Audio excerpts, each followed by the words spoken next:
And these machines become in their forms less and ever less human, more ascetic, mystic, esoteric. They weave the earth over with an infinite web of subtle forces, currents, and tensions. Their bodies become ever more and more immaterial, ever less noisy. The wheels, rollers, and levers are vocal no more. All that matters withdraws itself into the interior. Man has felt the machine to be devilish, and rightly. It signifies, in the eyes of the believer, the deposition of God. It delivers sacred causality over to man and by him, with a sort of foreseeing omniscience, is set in motion, silent and irresistible. The expression Faustian passion may be surprising, but its use is justified by certain texts in Act 4 of the second Faust. The earthly sphere, declares Faust, is still big enough, I find, for big actions whose success may light up the world.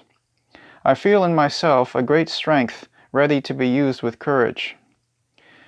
And a little further, he speaks to the emperor of spirits silently at work in the depths of unfathomable abysses, decomposing and combining rich emanations into rare, metallic gases and ceaselessly inventing new things. So I think it is legitimate to keep Spengler's expression and to describe the values of industrial civilization as Faustian. Perhaps by exploring this notion and by linking it with that of the industrial environment, we may have a chance to discover the limits of this civilization. There is every evidence that there is in it a fundamental paradox. The characteristics of technical progress. It is evident that the mastery of the forces of nature by means of increasingly elaborate technical processes is a liberation which should be welcomed as such, but it is no less true that, for reasons which must be examined, this liberation is in danger of being itself turned into a slavery.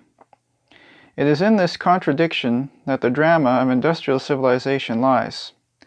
Going back to the ambiguity I mentioned at the beginning, I would say that, again for the same reasons, this particular civilization is in danger of developing against certain universal values which would seem to be a part of civilization in general.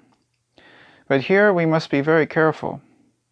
In his valuable book on Work and Civilization, M. Hyacinthe Dubreuil very properly and forcefully denounces the judgments which intellectuals often make upon realities of which they have no experience.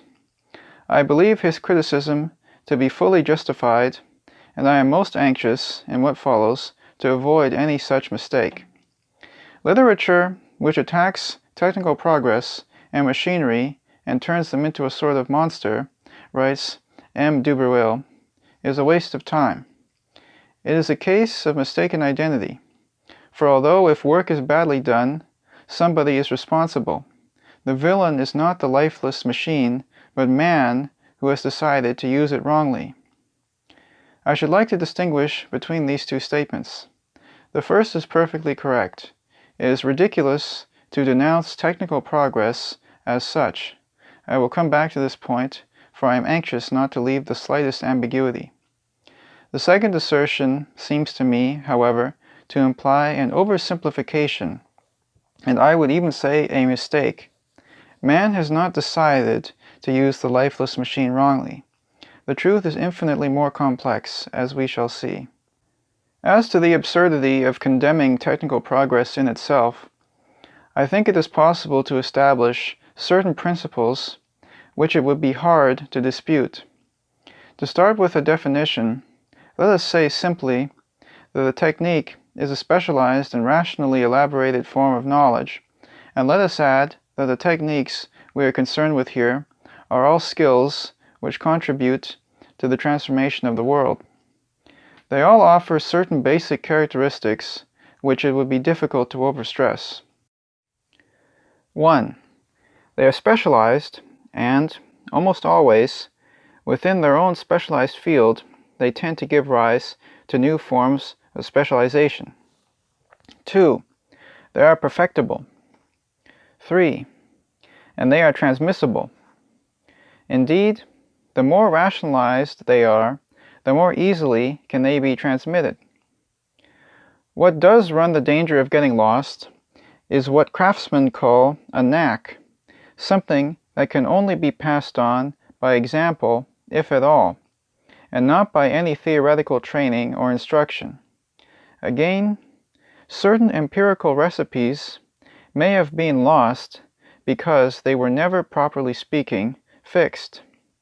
But a technique, such as we conceive it today, is transmissible by definition. The perfectibility of techniques should also be emphasized. And we must note, particularly, that in this field, perfectibility has an exact and univocal meaning. If, in fact, one technical process is better than another, it is because it improves output or makes it possible to produce the same amount in less time or at less cost. In either case, production is by definition improved. What is interesting from the philosophical point of view is that in this technical domain alone, the word progress has kept the fullness of its meaning. To see the truth of this, we have only to take a look at the fog in which it wraps itself the moment it is applied, say, to morals or to institutions. The reason is that the criteria applicable to ethics, politics, or indeed aesthetics cannot have the same precision as they have in the field of technics. I believe this to be a most important point, and I think that if the theories of progress current since the 18th century, and particularly since Condorcet, have been so deceptive, this may largely be due to the neglect of its basic truth. It could be shown, I think, that if there is such a thing as social progress, it is to the extent that there exist social techniques. But after all, the essential questions are those which have to do with human happiness, or shall we say contentment, on the one hand, and with spiritual quality on the other. And it has yet to be shown that the progress of social techniques as such is sufficient either to increase contentment or to develop spiritual quality. Only the most rudimentary psychology could induce us, without further argument, to believe it does. The positive value of technical progress. I have blamed myself recently, particularly when I was lecturing in South America, with not having perhaps brought out sufficiently in my writings what I would call the positive value of technical progress. I am not thinking only of its usefulness, only a lunatic would deny that, but of something more than mere utility. There is no doubt that in applying a technique which he has mastered, the technician experiences a joy which is not only basically innocent, but even noble.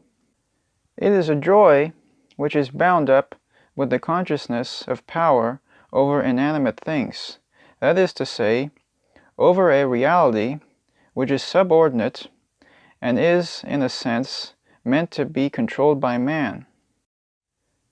It is true that things offer a resistance, but it is, as it were, the resistance of inertia, which it is good to overcome. Moreover, it can only be overcome by means which have an extreme precision. The value of a technique is that of the precision with which it is applied, and we must remember the connection between precision and intellectual honesty. A linked notion, and it already bears an ethical, or at least pre-ethical character, is that of accuracy. No technician can do without the virtue of accuracy. In his world, inaccuracy is always punished, and the punishment is sometimes terrible. Hence the awareness of responsibility which he incessantly carries with him. At the same time, this awareness has to be of a particularly subtle kind. It must not invade the foreground of his consciousness, but must remain on its outer fringes. A surgeon performing an operation cannot forget his responsibility for a moment, but it must not weigh on him to the point of being an obsession. It is not on this that he must focus or even concentrate his mind, but on his task. Responsibility is rather the spirit in which his task is carried out, or the light in which he sees it, and this is the very light of his sense of accuracy and precision. And again, there is the purity and soundness of the joy which goes with technical research when it results in a discovery. I am inclined to think that what is positive in all this is that the technician is not thinking of himself, but of his task. And here again, there is the saving virtue of precision. It is true, of course, that the technician is a man, and that it is natural for him to think of the personal advantage his success may bring him, but this consideration is, as it were, collateral. His research work in itself holds no room for vanity. For the time being, at any rate, it literally drives it out. In this, the technician differs from the intellectual or the artist. In a sense, his work is necessarily more pure. It leaves literally no place for ambition or flattery.